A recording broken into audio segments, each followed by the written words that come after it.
And welcome to their YouTube exclusive. I am joined by one of the legendary WWE Divas, who is also your sweetheart, Miss Cherry. How are you? I'm wonderful. How are you? Thank you for having me.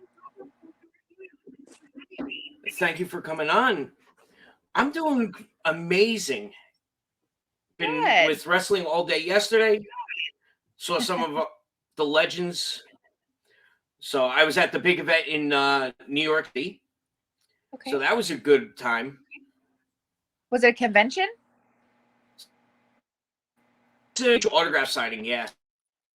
Okay. Nice. They had like again, Mouth of the South, Jimmy Hart. They had AEW current women's champion Thunder Rosa. They had Tony Schiavone, like a lot of these big names. Awesome. So it was real nice for the fans to come out and see them. And I got to know a lot of them throughout the time being with this podcast. So it's like seeing family. Good. Yeah, those are always fun. Because all it is, as I always say, in this business, no matter whether you're a talent, a booker, or doing a podcast, we're family because it's the business we love. Right. Absolutely. So let's get this wonderful interview started. You are originally from New Jersey. I am. I was on the Northeast Indies for quite some time. I grew up in Northern Jersey, did a lot of Southern, had a shore house growing up in South Jersey in Normandy Beach by Point Pleasant, and I have a lot of family there. So, yeah, old hometown. So what into the business we love? I'm sorry, I'm getting a bad connection. Say that one more time. Before you became, what got you into the business?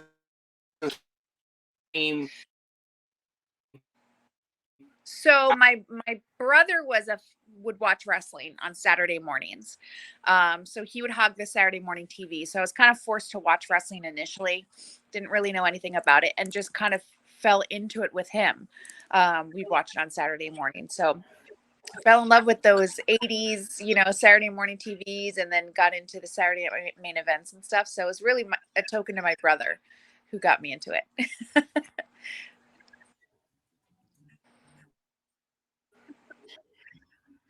Oh yeah, I remember them watching them with my father. Nice.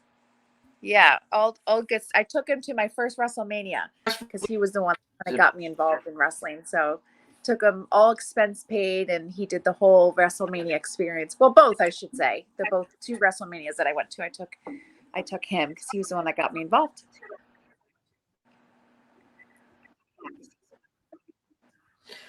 Awesome.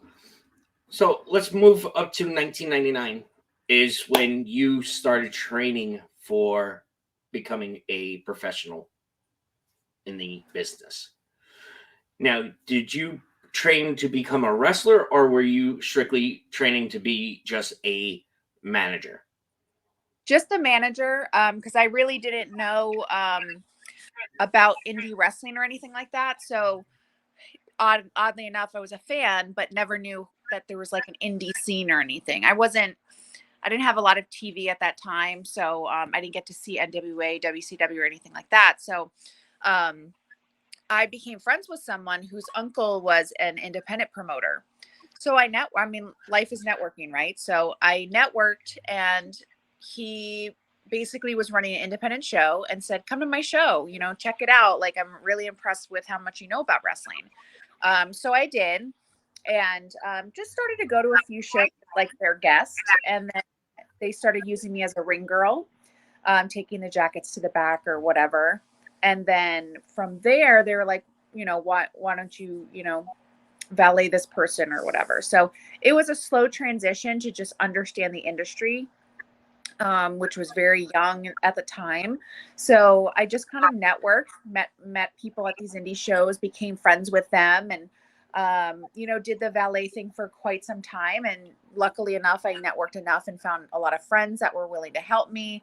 And then I started getting my name out there. And then, I would start to do things in matches, which was just one little thing at a time. And then, I started to really enjoy it. And then at that point, a couple months in, maybe a year in, I was like, let me go to wrestling school and really learn some extra stuff that would make it a little bit more interesting. So it was a slow transition.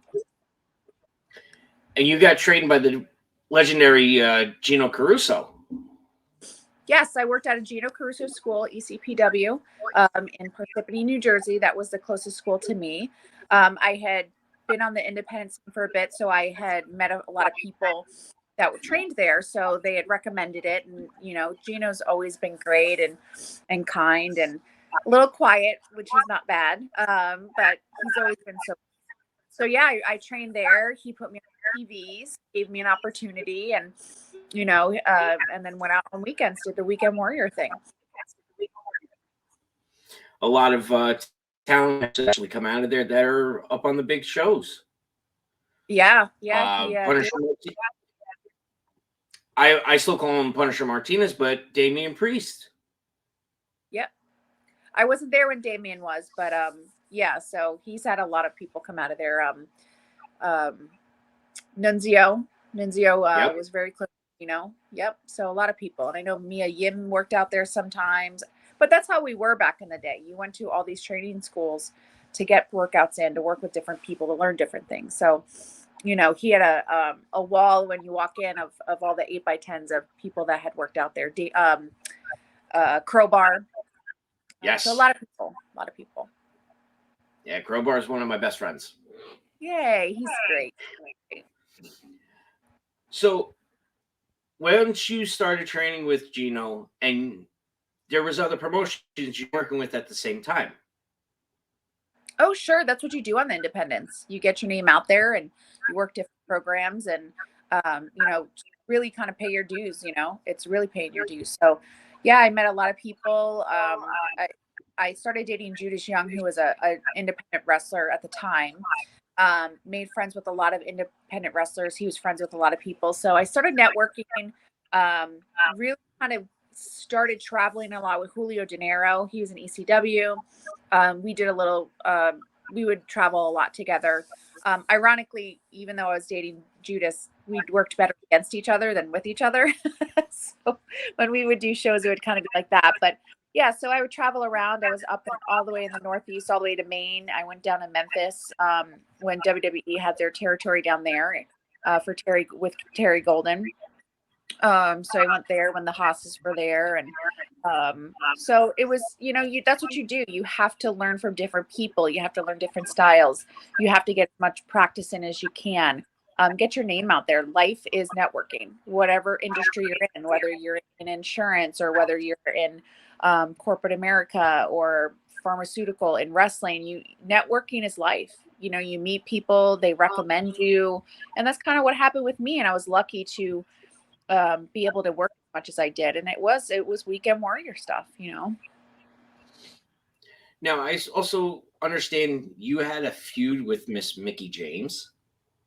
I did. Mickey and I worked a few times, a little bit more advanced than I was. She was wrestling a lot more than I was because I'd started late. But I did have a few matches with her, or maybe we were managing against each other. So Mickey was great. She's as fun as you see her, and she was just as fun then. So super talented, worthy of every accolade that she has. Still going strong, which is great because she's so talented. Yeah. So I learned a lot from Mickey. We didn't wrestle the whole time, but we wrestled a good handful of times because there wasn't a lot. It's not like nowadays where women wrestling is crazy and it's all over the place. It was, there were a good handful of girls, and I was around a good same handful of girls. So Mickey was definitely one of them. I love the competition that she puts and the fire she brings to the table. Yeah. She's innovative. She's really talented. It's just, you can't say anything more about Mickey. It's like when you're in there with her, like Beth said in her Hall of Fame speech, it's a night off. You know, it's so easy. And, you know, again, I haven't wrestled her in quite some time, but on the independence is where I really kind of first knew her. And she was so kind then too. And she's the type of person you want to pick her brain because she's business. Oh yeah. I mean, she's the mindset is just phenomenal. Yeah, absolutely. I mean, if you're looking to lean on a veteran that can teach you stuff, it's, you know, Mickey's the one. Now, you also got signed with WWE back in 05. It was 06. Yeah, I moved to Kentucky. I moved to Kentucky in 05, and I ended up getting signed in 06. Okay. But you were with OVW. Yes, and going to OVW, it's very clear that you are wrestling and training with OVW at the time, and a lot of people say it. They were very clear about that. Yes, it was the developmental territory, and the signed contracted people were there. The office was aware of what was going on, but it was very clear that it was not. You're not going there for that. I risked a lot to go and to get an opportunity. So, and I was extremely lucky to get signed as soon as I did. You know, I wasn't there for very long. Beth had been there for quite some time. Nick Dinsmore had been there for quite some time. A lot of people really put a lot of time in, and I thankfully, and I own that to the networking. You know, I knew Jimmy when we got down there. So when the opportunity came up, he already knew who I was. So, yeah, I was in OVW I was only training for a little time before I got signed. So I'm very blessed for that. And that's where your nickname came up. Yes. Myself and the boys came up with it because it was kind of a very quick thing when we put our group together. So we thought of either Sandy from Grease or Cherry from Outsiders. And Cherry was a lot more wrestling-esque. It just made more sense, and I loved that. So it worked perfect. Everything happened for a reason. What was it like working with Deuce and Dice? They were great. I mean, I already knew Jimmy. Jimmy worked out at Gino Caruso's. We started in the same year training. He would obviously go to separate time with his dad, but then he went on the independent. So again, I knew him for quite some time already. Domino, I didn't know until I got to OVW, and he was doing this like Andrew Dice Clay gimmick, and Domino's just hysterical. Like that guy has the best personality. He has the funniest jokes. He's so quick-witted, and so I didn't meet him, even though Cliff is from New York. I didn't meet him until I got to OVW. So it took me a little bit to get to know Cliff. He's very private. So we really did have to take the time for all three of us to really marinate and get to gel and get that chemistry going. So once we had it, you know, it was infectious. Now, when you first started the group, what was the chemistry there before you really started to click? You know, ironically, when I got signed, we had been together a week. So Jimmy and Cliff had been doing this greasers gimmick for the contracted class. So Cliff was in the contracted class. Jimmy was signed. So Cliff and I weren't signed yet. So I was working. They would do OVW on Wednesday, and the ring girl for that TV show. So I was on the TV show and doing whatever they needed to do with the jackets or what have you. So, you know, I'd again known Jimmy. So he approached me after a TV and said, "Hey, Cliff and I are doing this gimmick. We want a girl on old school roller skates. It's a 50s gimmick." He's like, "We don't know her name. We don't know what she looks like. The only thing we want is on old school roller skates." They wanted to add this girl to their group. So I was like, "Yeah, absolutely." And he had said, "Well, we want to present this to the office because it was a Wednesday, and then the office was coming down to evaluate the whole contracted class that Tuesday." So I was like, so I had a week to kind of put together what this person looked like. So they showed me a lot of their promos because their promo class and the contracted class would tape their stuff. So they showed me their promos, so I would get an idea of like what was going on and how it was working out.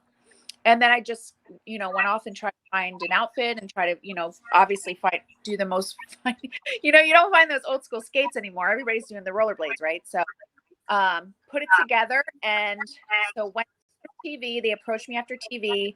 Sunday, we met after class. Well, after I had a training class on Sunday, contracted it in.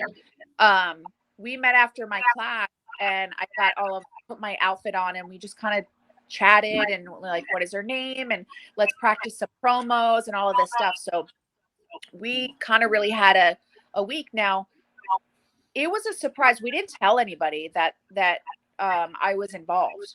I think I actually only told Mickey, James, and Ken Doan because I was close with Mickey, obviously, and Ken was starting the Spirit Squad. So I obviously had the cheerleader gimmick on the indie. So they had come over to get some of my old cheerleading gimmick stuff, like the megaphone and stuff. So that the megaphone that Spirit Squad had was the one I had. So I told them, and they were really excited. And, I said, it's kind of a secret, but Mickey was already on the road. So she wasn't even at that presentation for the office. But so anyway, so Monday night comes around and I'm in Rip Rogers' intermediate class, and I get a voicemail from Jimmy saying, Danny Davis and Al Snow said you can't come tomorrow on Tuesday because they only wanted contracted people. So I was like, oh, that stinks, because we had really kept it a secret from everybody. But Jimmy was determined. He's like, just be ready. Like, I'm going to do what I can to get them to kind of let this happen, because Cliff was already included.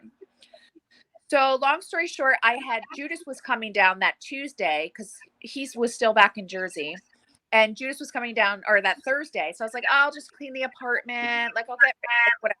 Like, I was just trying to make the best of it. Well, Tuesday morning, I'm like all ready, and Jimmy goes, get down here, and I was like, oh my God. So he talked them into it. So I show up late to Davis Arena, and I walk in, and Johnny Ace is there, Ted DiBiase, Arn Anderson, Dean Malenko, Krista Joseph, Rip Rogers. So Rip looks at me, and he shoots me this daggers look, and I'm like, Rip, you don't understand. Like I hadn't explained it to him. So all he's looking at me is I'm late, right? And I'm like, oh my God, I can't. Like I just had to run into the locker room and change. So it had happened, very quickly. So anyway, that day happened. Cliff and I got signed after that day. So again, we had only been together a week. So we did TV Wednesday. They were told to put me and Cliff on TV, come up with, expose the OVW TV show to now us, right? And then Thursday, Judas was coming down. So I go to pick him up from the airport, get a call from the office, and they want us to debut on Raw that Monday. So it was all very quick. I had to even go on the road. So we never ended up, we were supposed to do something with like Billy Graham. I think he had a book or something, and he was going to debut it. We were going to crash it, but they ended up nixing the idea, which ended up keeping us in OVW for another year, which was a blessing because it really gave us a whole year to marinate in the gimmick and get to know each other and come up with ideas. So, it ended up being really great. So initially it was a week, and then we ended up being a year. And then we debuted on SmackDown a year to the day that Cliff and I got signed. So incredible. It was amazing. When you got signed, how was your dad's reaction? My dad's reaction? To you being signed by the WWE? I wasn't very close to my dad, but so Jimmy was very good about like, don't tell anybody because, you're not have a signed contract yet. So when I was there in Kentucky, I had lived with, I lived across the hall from Judas' best friend, Inferno Kid, Danny Jamundo, which is why I got the apartment, because I was moving there by myself. Judas couldn't come, and he hadn't done the OVW thing and got accepted. So it was nice to have a friendly face. And when I had been on the independents, I would manage Inferno Kid. So we were already close. So we came out of the office, and Danny's like looking at me, and he's just like, you know, be careful, like don't say anything, it could ruin it, blah blah blah, blah. You know, that whole cautionary thing. So it's just like, I gotta tell Danny. So Danny's like right behind Jimmy. And I'm like, oh my God. And then we hugged and we were crying, and like it worked. And so I ran in the locker room and called Judas and was like, I can't talk long, but I got signed and I'll tell you in a little bit. So Judas was really the first one that knew. And then I told my family, and my family was at least my parents and my siblings, they understood independent wrestling. They weren't into wrestling. My brother had kind of really gone on his adult life and wasn't really doing the wrestling thing. So they knew I was doing the independents, and they were like, you know, what's like a big wrestling thing? They weren't into it. Right. So they were shocked. In a good way, that I did get signed, because, you know, I left a job that I was really good at, making good money and enjoyed, to risk an opportunity to make it to WWE, and I did, you know, so we were excited. I didn't feel the energy from them, because I don't know if they got it, like, you know what I mean? So they weren't huge wrestling fans, but you know, they were excited for me that I was successful and that I made it. And I think over time, once it started to marinate and they can see me on TV more, and then, you know, then I made it to SmackDown, you know, then it started to kind of like, oh my God, you know, and they were really proud to say, this is my daughter, you know. So it was hard for them to explain wrestling, because they didn't understand wrestling. I don't even know if I'm explaining that right, but because when people would ask them about it, they didn't really know a lot about it. So they just knew I was on TV, you know? So they would come to shows and I would get them stuff. And my nieces and nephews were more so excited, you know, because they're the kids, you know, kids love wrestling. You know, we'll get them backstage, stuff like that. So I'm sure they were excited. It's just have a different way of expressing it. At least my parents did.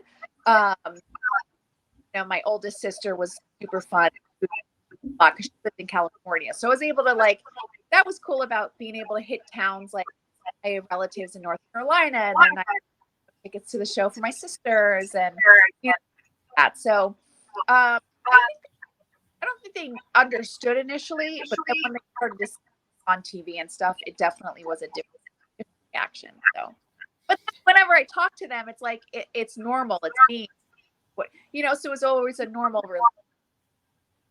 But right. I'm also, you know, so it's, you're just the same person. Now, you also, on an episode of SmackDown, you kind of did a contest back in 2008. Yes. The swimsuit contest. Whose idea was that? The Office. They, you know, they did that Diva competition, and you know, and I was so nervous because I'd never done a bikini contest before. So Layla really, I'm just a normal girl. Like, I'm not, you know, these Hawaiian Tropic models or whoever, you know, they get girls from. And so I didn't know, but Layla helped me, and she's like, do this. She's like, practice in the mirror. So we practiced in the locker room, like your poses and things like that. So it was super nerve-wracking.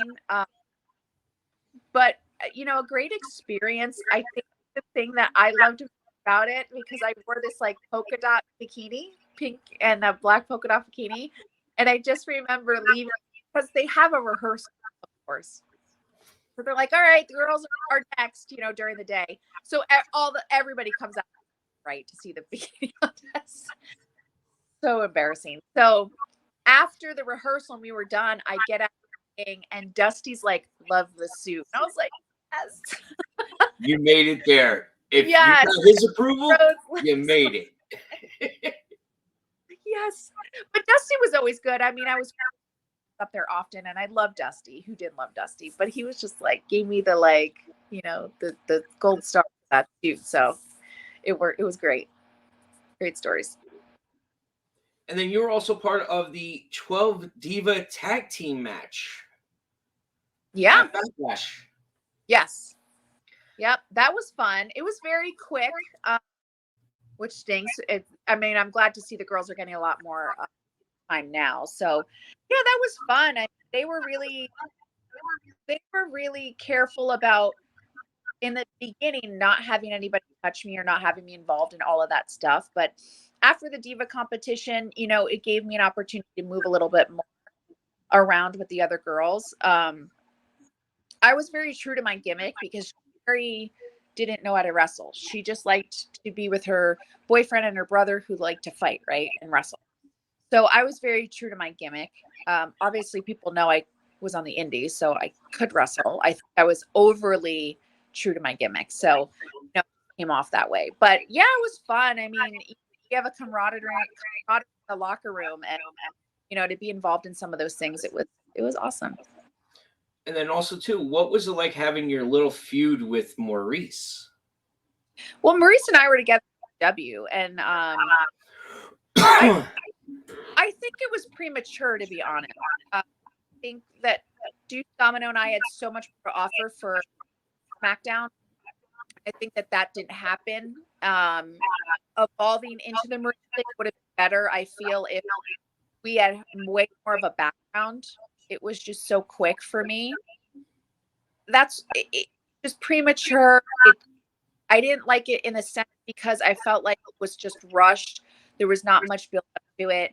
There was not much story to it. I think that if we had the Cherry and done story and history and kind of built that character, and then they kick me out, and then Maurice in, and then some more, and it would have been more entertaining. That's my yeah. I mean, it got us heat, And then you had a minor feud with Natalya. Well, yes. Well, they needed to bring her in, so it was easy. So you were the icebreaker for her. Yes, I was her debut match. So thankful for, because we had such a good time and we're best friends to this day. And she's incredible. But they needed a way to bring her in to feud with Michelle.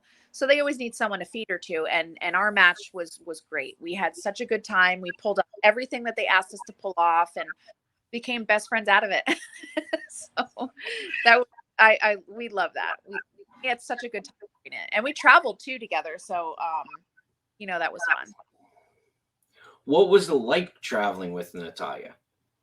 She's a hoot. Don't let her drive. She's good, huh? Not the best driver. Don't kill me for saying that. But we were really sisters. And then once we started SmackDown and Raw, then Beth came along, and it was like the Golden Girls, like we had been friends for so long. So Natalya's great. I mean, we just have a lot in common.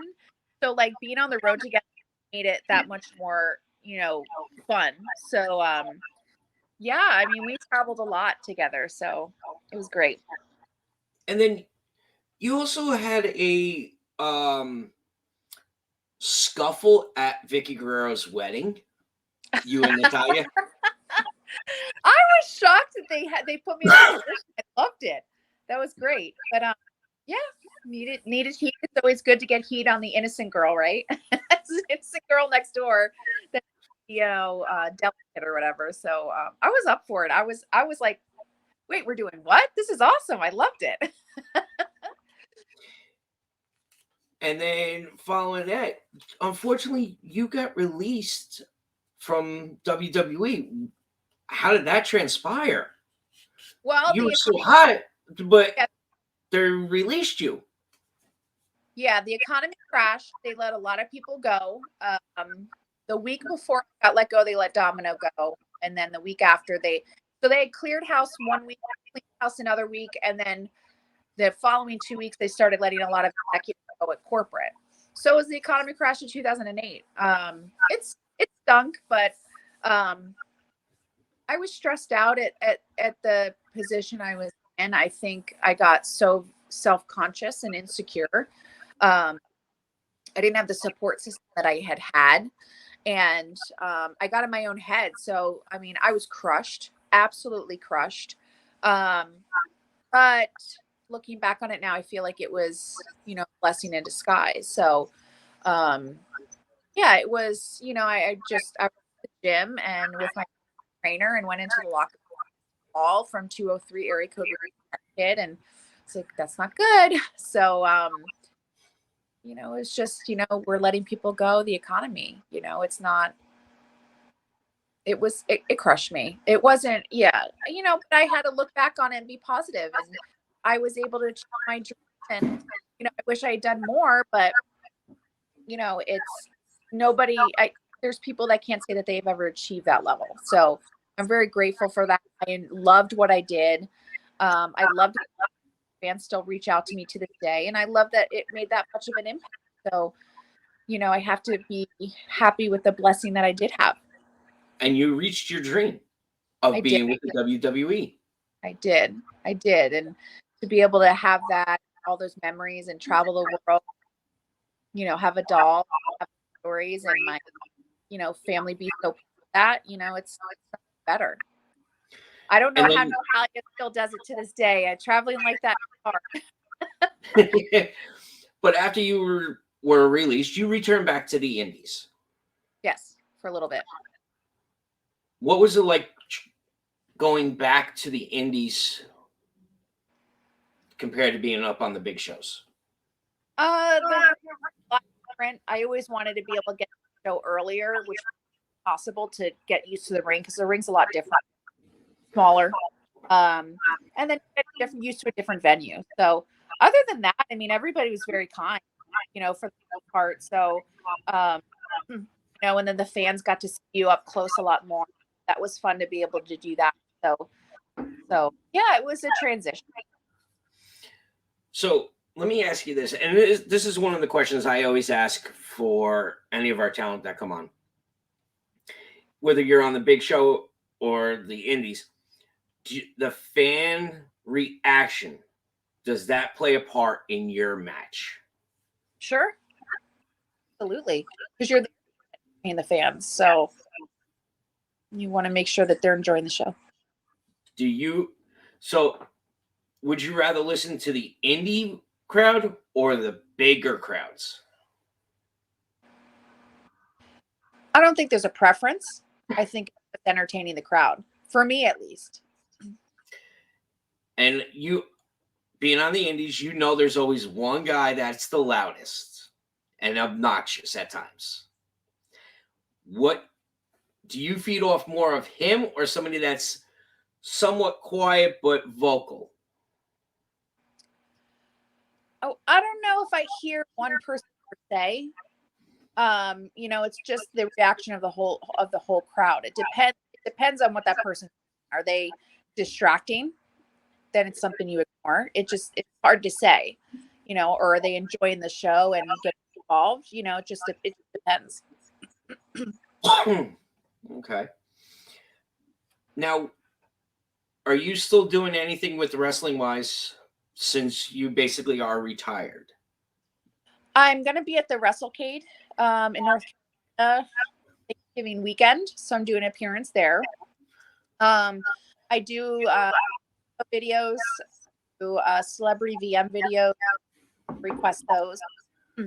I'm on Twitter, Instagram, not on Facebook. So someone put a Facebook out of me. It's not me. I've never had a Facebook. And then, some people contact me for signing up, buying pictures and things through, and then of course, podcasts like this. Awesome. And unfortunately, I won't be at WrestleCade. But besides that, is there anything else wrestling wise you do with making an appearance at a show or something like that? I haven't done shows. My personal life's a little bit too busy to do shows. So I've just done appearances every now and again, and I don't like to do them too often because you don't want to saturate the industry. So I've not done any shows in quite a while. Okay. And unfortunately, I'm out of questions at this time. Do Oh you my have any goodness. questions for us? Well, I always put it out there for my social media. So former Diva Cherry on Twitter, DDC Chick on Instagram, Cameo is DDC Chick, and so is Celeb V. So feel free to reach out. Really enjoying the response of people, wanting to reach out, chat, ask questions, especially when it comes around a pay-per-view times. People will call, or contact me and ask what my feelings are on matches and things like that. So, yeah, so that's where people can reach me from there. And I always want to thank everybody for loving what Deuce Domino and I did, and supporting us and wanting more for us. So yeah, so hopefully we'll be able to do some conventions and appearances soon. Hopefully we can get that going for you. Yeah. Well, thank you for having me. And thank you for taking a time out of your busy schedule to come on. We appreciate it. The door is always open for you. If you got something coming up that you want to promote, we're more than happy to have you back on. Oh, thank you so much. I appreciate it. Miss my Jersey peep. Definitely. So again, folks, this was another YouTube exclusive for Around the Ropes podcast. I'm Carl, and for our guest Cherry, we thank you. Catch us Tuesday night. You don't want to miss that one. See you guys later. Thank you.